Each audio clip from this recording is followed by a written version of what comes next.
पहिल्या आणि दुसऱ्या टप्प्याच्या असणाऱ्या निवडणुका संपलेल्या आहेत. तिसऱ्या ह्याला असणारा सुरुवात होत आहे. जे काही लिहितात आहेत त्या सगळ्यांनी असणारा वंचित बहुजन आघाडीला बाजूला ठेवलंय. त्याच्याबद्दल मी सगळ्यांचे आभार मानतो. एवढंच पडणार आहे की 4 जानेवारीला काउंटिंग ज्यावेळेस होईल, सॉरी 4 जूनला काउंटिंग होईल, त्या दिवशी आम्हाला असणारा प्रसिद्धी द्यावी एवढीच फक्त माझी पहिली आहे. या ठिकाणी इलेक्शनच्या दरम्यान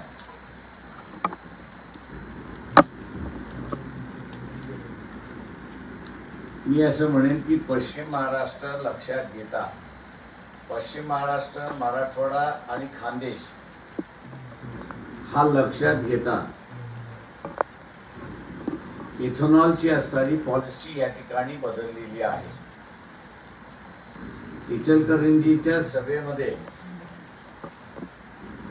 इथेनॉल हा एक प्रॉडक्ट आहे, मेन प्रॉडक्ट होण्याची पॉसिबिलिटी आहे साखर कारखान्या याच्यामध्ये. आणि त्याचा ऊसाचा दर ठरवत असताना तो घेतला जात नाही.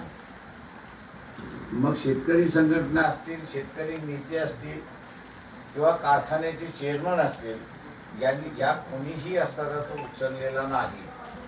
आणि म्हणून त्यावेळेस पहिल्यांदा आम्ही असणारा उचलला आणि त्याचा परिणाम आपल्याला असणारा त्या ठिकाणी दिसायला लागला की पश्चिम महाराष्ट्रामध्ये ऑल ऑफ अ सडन आम्हाला असणारा एक्सेप्टेबिलिटी ज्याला आपण म्हणतो ही फार मोठ्या प्रमाणात सुरुवात झाली. आणि त्यामुळे मॉरल कोड ऑफ कंडक्ट असतानाही केंद्र शासनाने त्याचं उल्लंघन केलं आणि मॉलिसिस म्हणून येणारा इथेनॉल याच्यावरचं असणारं बॅन उठवणे अशी असणारी परिस्थिती आहे. त्याच्यामुळे एथेनॉल आता आम्ही एथेनॉल निर्माण होऊन एथेनॉल हे असणारं पेट्रोल आणि डिझेलमध्ये 20% मिक्सिंग करण्याची असणारी परमिशन ही काही वर्षापूर्वी त्या ठिकाणी देण्यात आली होती. परंतु साखरेचं उत्पादन कमी होईल या नावाखाली इथेनॉल हा फक्त काहीच जणांना मॅन्युफॅक्चर करण्यासाठी परमिशन देण्यात आली होती. त्या सगळ्याचा असणारं राजकारण आम्ही असणारं इचलकरंजीच्या प्रेस कॉन्फरन्स आणि जाहीर सभेमध्ये त्या ठिकाणी मांडल्यानंतर त्याचा परिणाम आता दिसायला लागलाय. आणि ज्या प्रमाणात आम्हाला असणारा पाठिंबा हा विदर्भात आणि मराठवाड्यात सेकंड फेजमध्ये आणि फर्स्ट फेजमध्ये मिळाला आहे, त्याच पद्धतीचा असणारा पाठिंबा हा आम्हाला आता असणारा पश्चिम महाराष्ट्र, खानदेश याही भागामध्ये मिळतो अशी असणारी परिस्थिती आहे. आणि म्हणून सातारा जिल्ह्यामध्ये, एकट्या सातारा जिल्ह्यामध्ये 46,000 रिटायर्ड सोल्जर मतदार आहेत. त्या रिटायर्ड सोल्जर्सच्या सैनिक बोर्ड जे आहे त्यांनी असणारा बैठक घेऊन आपण असणारा एक सैनिक उभा करावा असं सगळं केल्यानंतरही त्यांना विचारणा केली की आपण आम्हाला असणारा सपोर्ट करणार का, पक्षावरती उभं करणार का. आम्ही असणारं त्यांना होय म्हणालो आणि रिटायर्ड सोल्जर्सचा असणारा उमेदवार हा आम्ही असणारा साताऱ्यामध्ये उभा केला अशी परिस्थिती आहे. याच्यावरूनच जो वंचित आहे, सर्वच परीने जो वंचित आहे त्याचा आता वंचित बहुजन आघाडी अट्रॅक्ट होते अशी असणारी परिस्थिती आहे. मुंबईमध्ये सुद्धा 2 दिवसामध्ये आम्ही असणारा आमचे उमेदवार त्या ठिकाणी उभे करणार आहोत. मी असं म्हणेन काँग्रेस पक्षाने वर्षा गायकवाड यांना असताना उभं केलेलं आहे. त्यांचा आमदारकीचा मतदारसंघ सोडून त्यांना उभं करण्यात आलेला आहे.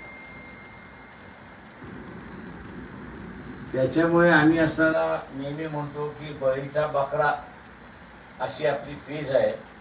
परंतु वर्षा गायकवाडांच्या संदर्भात आपल्याला म्हणावं लागेल तर बली का बकरी असं असताना त्या ठिकाणी काँग्रेसकडून दिलेलं आहे. त्या मतदारसंघामध्ये माझ्या माहितीप्रमाणे माजी काँग्रेस अध्यक्ष बाई जगताप त्या मतदारसंघामध्ये राहतात. काँग्रेस पक्षामध्ये काय चाललंय याची असणारी कोणालाच कल्पना नाही, माहिती नाही असे एकंदरीत दिसते.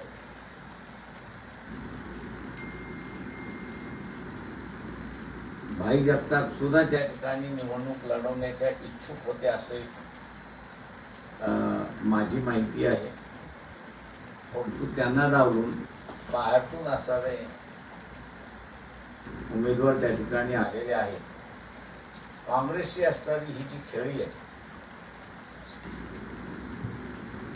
या खेळीचा असताना मी असं म्हणेन की बऱ्याच मोठ्या प्रमाणात असताना आम्हाला फायदा त्याच्यामधला मिळतो अशी परिस्थिती आहे. ते नांदेडमध्ये सुद्धा चव्हाण हे ग्रस्त म्हणून अतिशय चांगले आहेत, माणुसकीला धरून वागणारे आहेत. परंतु मेडिकली अशा स्थितीत नाही की ते इलेक्शन लढू शकतात. आणि म्हणून आमच्या असणारे पक्षाचे जे उमेदवार आहेत अविनाश भोसेकर यांना बऱ्याच मोठ्या प्रमाणात त्याचा असणारा फायदा मिळाला अशी परिस्थिती अशा अनेक मतदारसंघ आहेत की मी त्या ठिकाणी दाखवू शकतो. दुसरं जे अजून कोणी ॲनालिसिस केलेलं नाही आणि आता मला ते ओपन करायला हरकत नाही असं मी त्या ठिकाणी म्हणतो, ज्याचा आम्हाला सर्व प्रचंड मोठ्या प्रमाणात बेनिफिट मिळालेला आहे. आणि ते म्हणजे एकनाथ शिंदे वर्सेस उद्धव ठाकरे सेना असे असणारे जे मतदारसंघ आहेत त्या मतदारसंघामध्ये सेक्युलर मतदार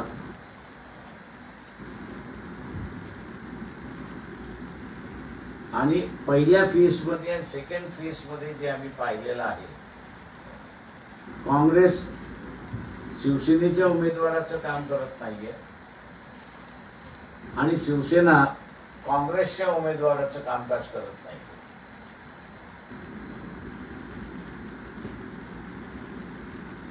त्याच्यामुळे असणारा वोट ट्रान्सफरचा जो भाग आहे तो ज्या प्रमाणात झाला पाहिजे तो त्या प्रमाणात झालेला नाही आपल्याला असणारं तिथे दिसते.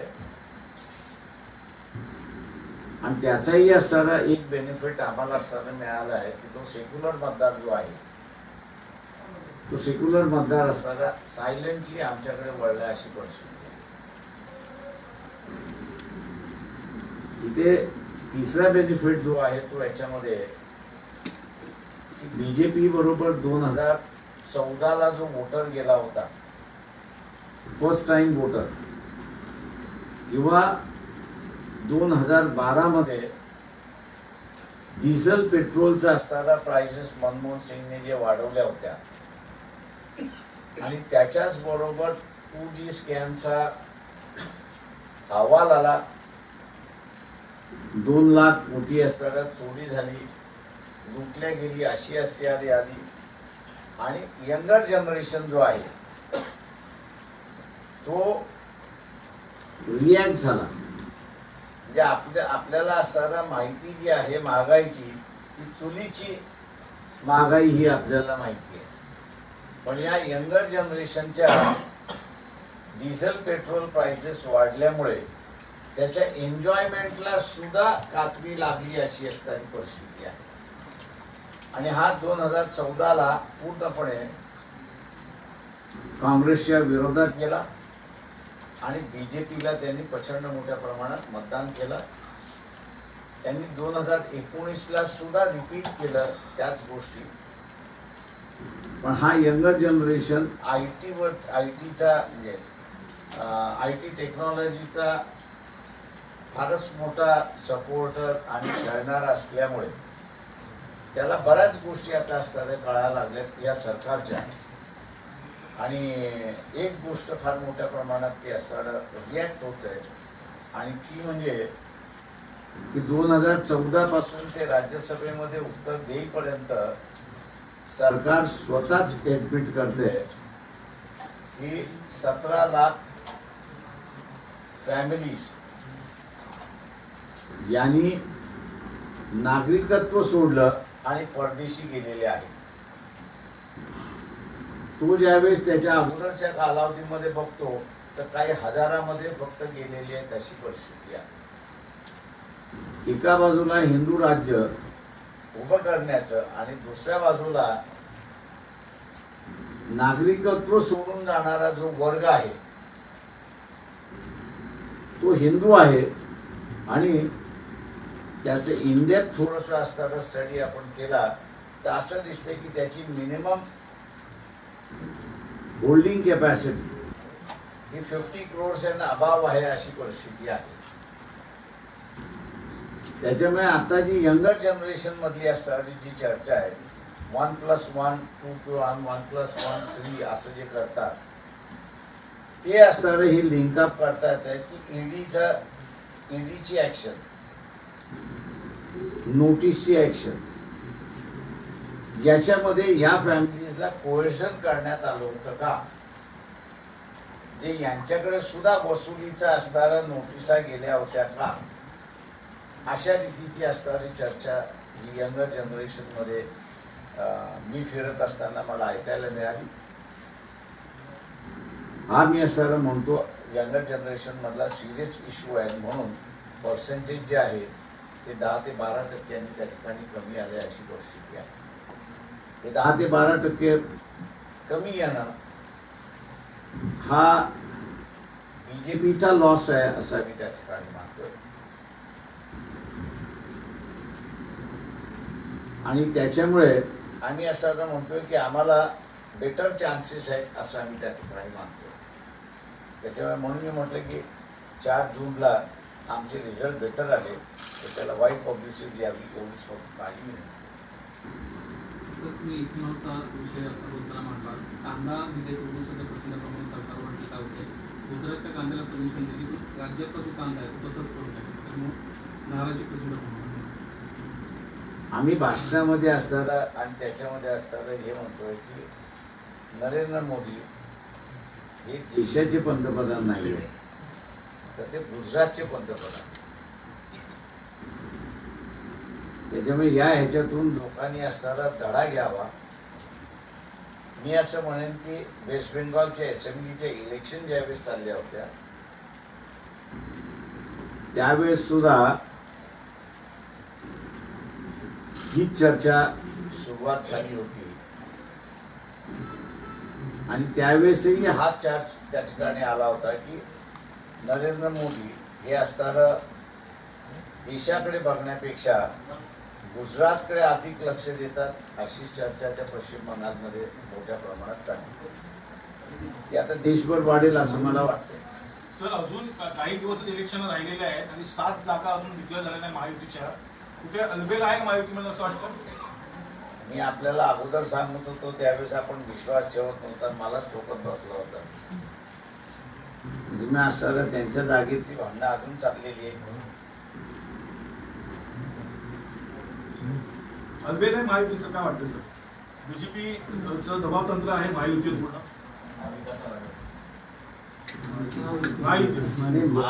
महायुतीमध्ये सुद्धा तेच चाललेलं आहे आणि काँग्रेसवाल्यांनी सुद्धा MBA मध्ये माघार घेतली म्हणून असताना मिटले असं आपल्याला दिसतंय. म्हणून मी आपल्याला म्हणालो की त्या दोघांचं भांडण आहे. सेनेचं काम बीजेपी करत नाही, सॉरी काँग्रेस करत नाही आणि काँग्रेसचं काम शिवसेना करत नाही, अशी परिस्थिती. आम्ही असणारा ते मध्यंतरी असणारा एक भूमिका अशी घेतलेली आहे आणि काँग्रेस पक्षाचं एका बाजूला शिवसेना आणि दुसऱ्या बाजूला NCP यांनी सँडविच केलेला आहे. तेव्हा काँग्रेसच्या कार्यकर्त्यांना आम्ही असं आवाहन करतोय की सप्टेंबरमध्ये विधानसभा आहे, सप्टेंबर ऑक्टोबरमध्ये विधानसभा आहे. त्या विधानसभेमध्ये वंचित बहुजन आघाडी आणि काँग्रेस एकत्र लढू शकते. तेव्हा नाराजी जी आहे ती आपण काढा, पण वंचितला मदत करा असं आम्ही आवाहन करतो. राहिलं बीजेपीच्या आघाडीमधलं तर ते शेवटपर्यंत मिटेल असं मला वाटत नाहीये. 400+ हा फिगर असताना सगळेजण दबत होते, पण जे नवीन सर्वे आलेले आहेत त्या नव्या सर्वे रिपोर्टमध्ये बीजेपी 170च्या वरती जात नाहीये, की जे मी अगोदरपासून सांगत आलो होतो. आणि त्याच्यामुळे एकनाथ शिंदे आणि अजित पवार यांनी आपल्याला जेवढ्या जागा जास्ती मिळून घेता येतील तेवढ्या घ्यायचं धोरण ठेवलेलं आहे. सर, निवडणुकीच्या तोंडावर 6 दिवसातून कांदा आयात केला जातो आणि त्याच्यामध्ये काय आहे?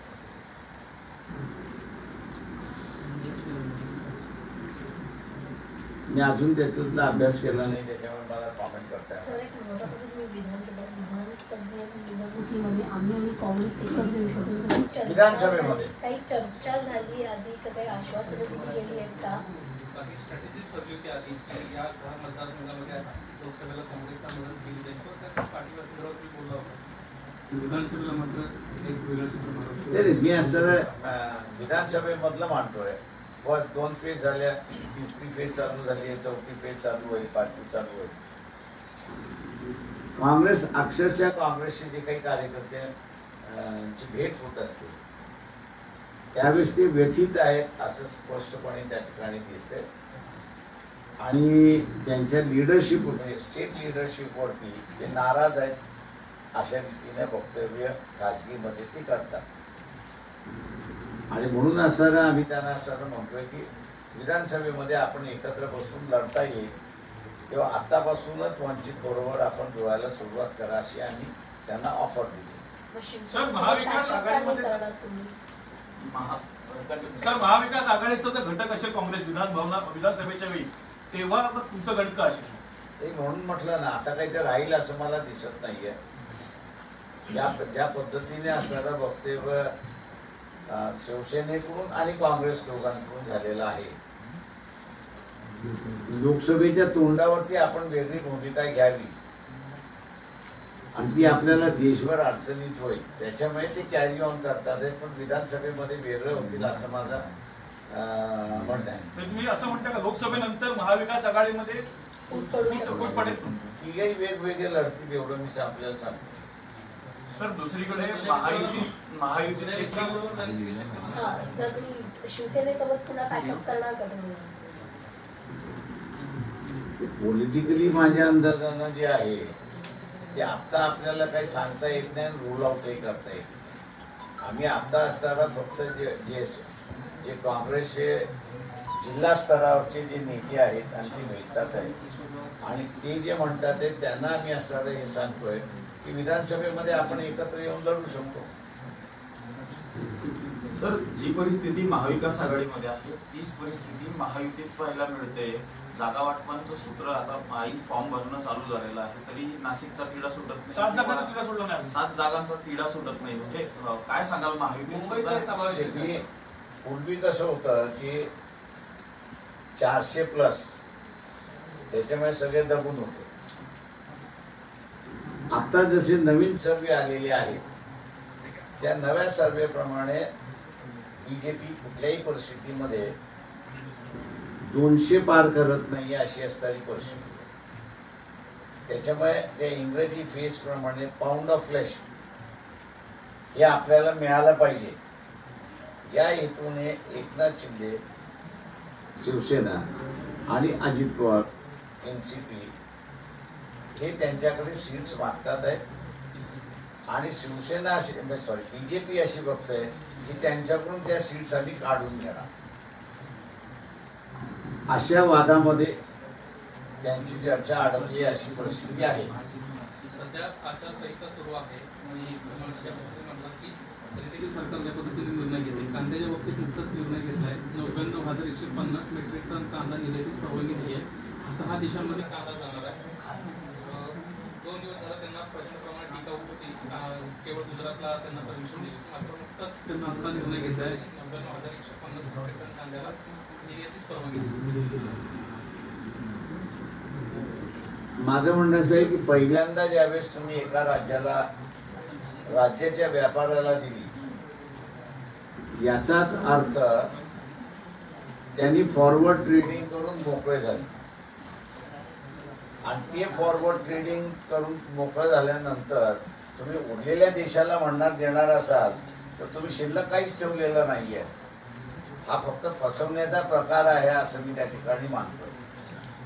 सर ठाण्यात मुंबईमध्ये तुम्ही जागा लढवता असं म्हणताय, कोणत्या जागेवर इच्छुक आहे? वंचित आघाडी कोणती जागा लढवणार मुंबईमध्ये? सर 2 दिवस थांबा, मी सगळी लिस्ट जाहीर करतो. मी आता मोकळा झालो त्याच्यामुळे जाहीर करतो.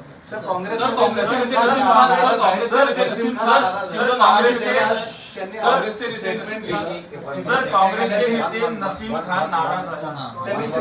त्यांनी आता स्टेटमेंट दिलं की अल्पसंख्याकमध्ये कोणालाही काँग्रेसने तिकीट दिले, त्याचा फायदा कुठेतरी होईल वंचित आघाडी. त्याने राजस्थानमध्ये दिला नाहीये, म्हणजे माझ्या माहितीप्रमाणे राजस्थानमध्ये दिलेलं नाही, उत्तर प्रदेशमध्ये दिलेलं नाही, महाराष्ट्रामध्ये दिलेलं नाही. कर्नाटकाची लिस्ट अजून मी त्या ठिकाणी पाहिलेली नाही, त्याच्यावर बोलू शकत नाही. मुसलमानामध्ये काँग्रेसच्या ह्या रवैयाबद्दल नाराजी आलेली आहे. हे भाग आहे ह्याच्याबरोबर, पण त्याच्याच बरोबर मुस्लिम समाजाचा जो टार्गेट आहे तो बीजेपी न येणं हा एक टार्गेट आहे. त्याच्यामुळे मुस्लिम समुदायाचं जे काही मी आता जे बघतोय 2 फेजेस मधल्या याच्यामध्ये जो कोणी हरवू शकेल त्याच्याबरोबर ऍटलिस्ट 50% चाललाय अशी परिस्थिती आहे. त्याच्यामुळे 50%नी ट्रेडिशनल काँग्रेस सोडली अशी परिस्थिती आहे. सर हाच विषय जो आहे ना तो काँग्रेसमध्ये देखील बघायला मिळतोय. नसीम खान यांनी काँग्रेसच्या स्टार प्रचारकचा राजीनामा दिला. एकीकडे पोषक वातावरण असताना वर्षा गायकवाडांच्या मतदारसंघात आता ते वेगळ्या भूमिकेमध्ये तर उमेदवारी करण्याची निश्चित केली जाते. तुमचा काही संपर्क होतोय का, किंवा ते समाजवादी पार्टी किंवा वंचित या 2 पक्षाकडनं तर ते उमेदवारी लढू शकतात अशी चर्चा? नाही, मला नसीब मी इलेक्शन लढेल असं मला वाटत नाही, लोकसभा लढेल असं मला वाटत नाही. तर का त्यांची पूर्ण तयारी असेंब्लीची होती. ऐन निवडणुकीच्या तोंडावरती स्टार प्रचारकचा काँग्रेसचा ते राजीनामा देत आहेत आणि काँग्रेसमधून बाहेर पडण्याची देखील शक्यता वर्तवली जाते.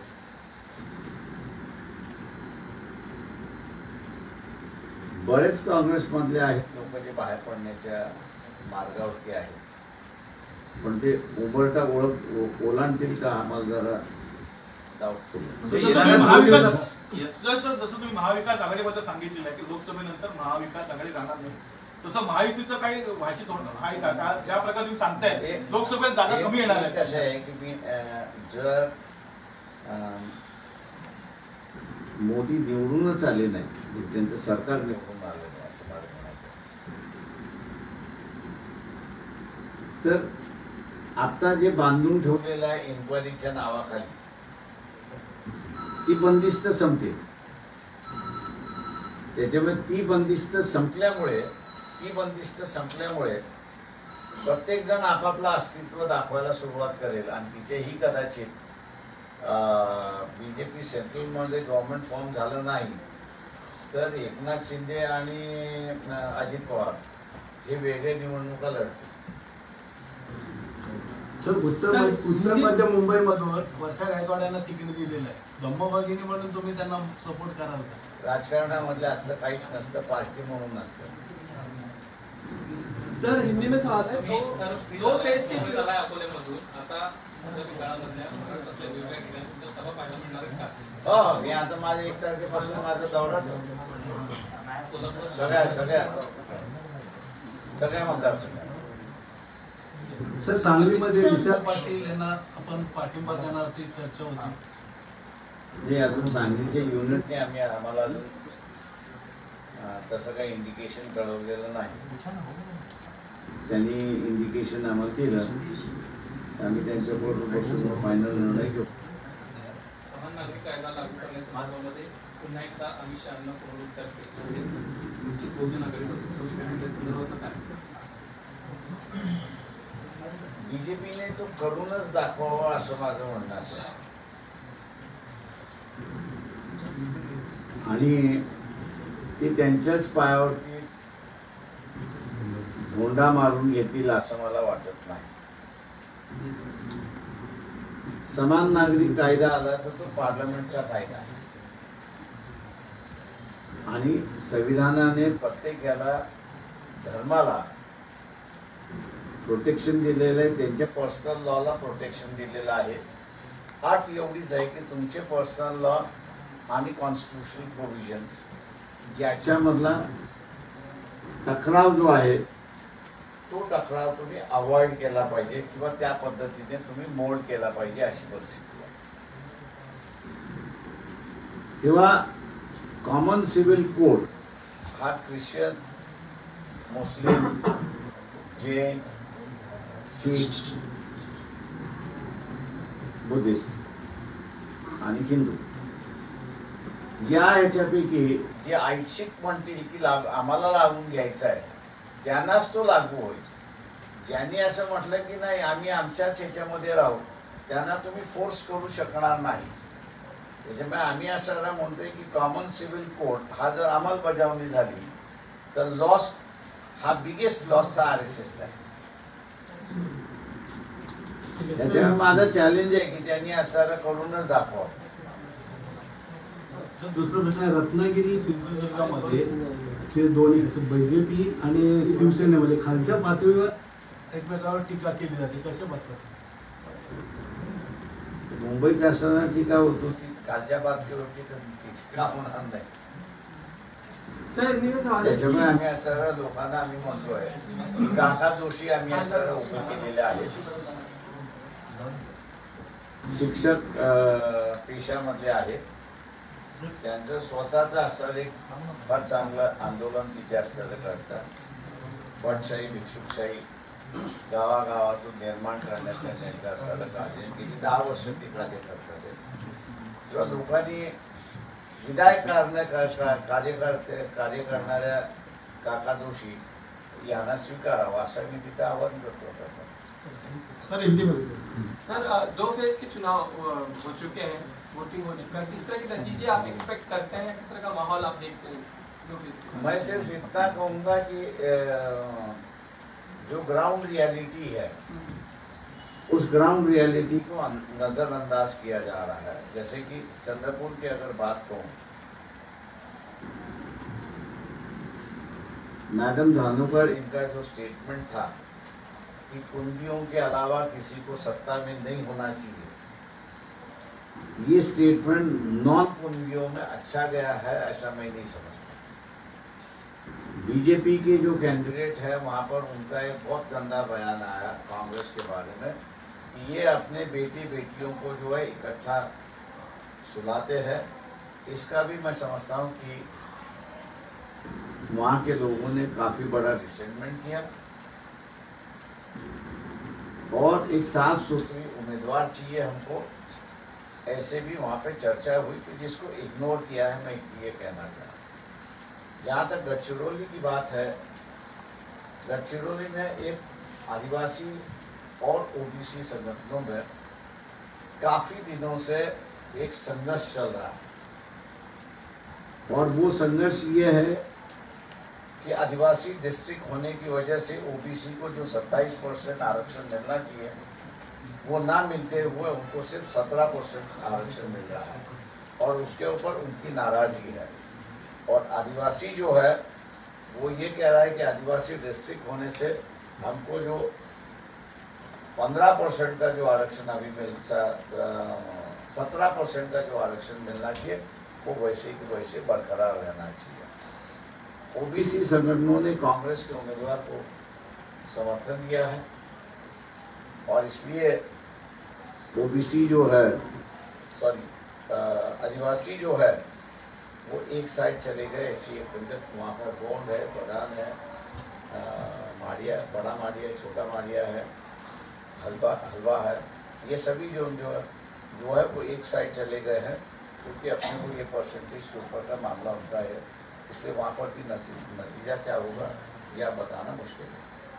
तो ऐसे में कहूँगा कि जो लोकल इशू, नेशनल इशू ना होने की वजह से लोकल इशू जो है वो बड़े पैमाने पर वहाँ पर उभर चुके हैं, और इसलिए इन फैक्टर्स को देखते हुए मैं ये कहूँगा कि आश्चर्यजनक रिजल्ट आएंगे, ऐसी एक परिस्थिति हम लोग को दिखाई दी। सर, सत्ताधारी केंद्र में सत्ताधारी बीजेपी के विरोध में मतदान हो रहा है, आपको लगता है कि अब कितनी सीट तक आके सिमट सकती है बीजेपी या पूरा अलायंस? कि अभी तो कहना मुश्किल है, लेकिन एक बात और चली है कि जिसको मैं दोहराना चाह रहा हूँ, वो ये है कि एनसीपी हो, कांग्रेस हो, शिवसेना हो या बीजेपी हो, इन्होंने किसी भी जगह ओबीसी के उम्मीदवार किए नहीं। एक बात। दूसरी बात यह है कि जो इस गुट के मतलब महाविकास आघाड़ी के जो उम्मीदवार है और बीजेपी के गठबंधन के उम्मीदवार है, ये रिश्तेदारों के रिश्तेदारी के उम्मीदवार है, ऐसे दिखाई दे रहे हैं।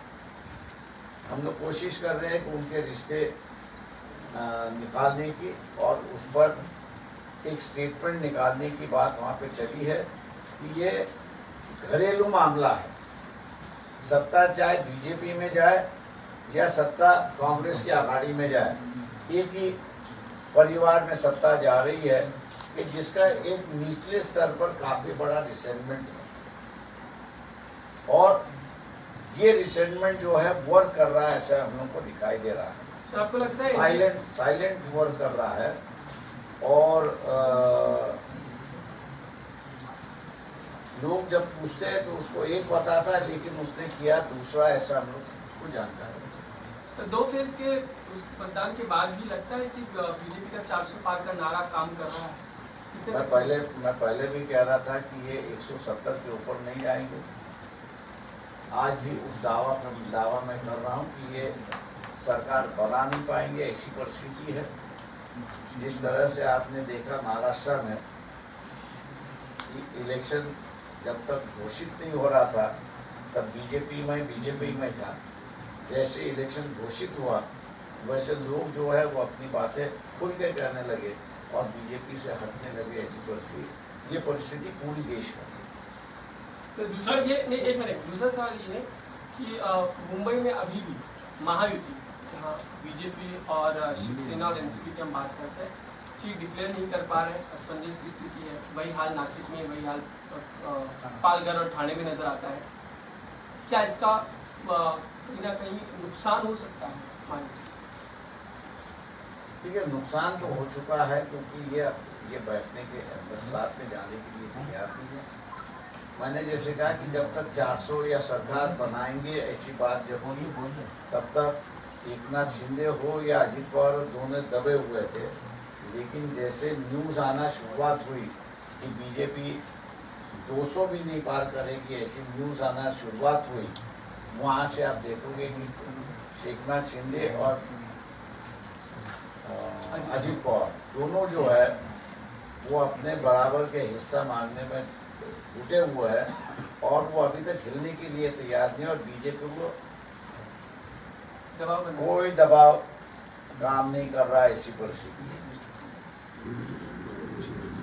सर, उद्धव ठाकरे के वचन पत्र में वीर सावरकर को भारत रत्न देने पर कोई भी मुद्दा लिखा नहीं गया है। क्या उद्धव ठाकरे सावरकर के मुद्दे को भूल गए? आप उनसे पूछेंगे तो अच्छा है। ये आपकी क्या है? मुझे कोई राय नहीं उस पर। लेकिन सर, सवाल इससे जुड़ा इसलिए भी क्योंकि जिस तरीके से हिंदुत्ववादी पार्टी हमेशा, कभी शिवसेना भी वीर सावरकर को लेकर हमेशा आग्रही रही है कि हाँ, ये भारत रत्न मिलना चाहिए। बीजेपी भी हमेशा दबाव बनाती है कि आप केंद्र में हैं, आप दे दीजिए। तो ये जो पॉलिटिक्स है भारत रत्न को लेकर, वीर सावरकर को लेकर, उस पर क्या कहना है? देखिए, इनके पास कोई हीरो है ही नहीं आज़ादी की लड़ाई लड़ने का या सोशल इश्यूज को लेके लड़ने का। तो इसलिए अब ये जो है किसी न किसी को तो भी ढूंढ के निकालते, खड़े करते, और फिर पता चलता है कि ये चल नहीं रहा तो उसको दोबारा ढक देते। तो वैसे ये सावरकर की बात कर रहे हैं। सर दूसरा सवाल है जुड़ा हुआ एक, मुंबई में क्या आप गठबंधन कर सकते हैं? मुंबई में खासकर आप कितनी सीट्स खड़ी कर सकते हैं? और जब बात चल रही वैसे में हम लोग अनाउंस करेंगे तब देखते हैं कितने सीट करेंगे। सर मराठीत हा प्रश्न आहे, वीर सावरकरांना भारतरत्न द्यावं हा वचनपत्रामध्ये उद्धव ठाकरेंचा मुद्दा नाही आहे, कसं बघता याकडे? उद्धव ठाकरे विसरले हा का? माझ्या अंदाजानं तुम्ही उद्धव ठाकरेंना प्रश्न विचारला पाहिजे की त्यांनी त्यांच्या जाहीरनाम्यातून वगळला का.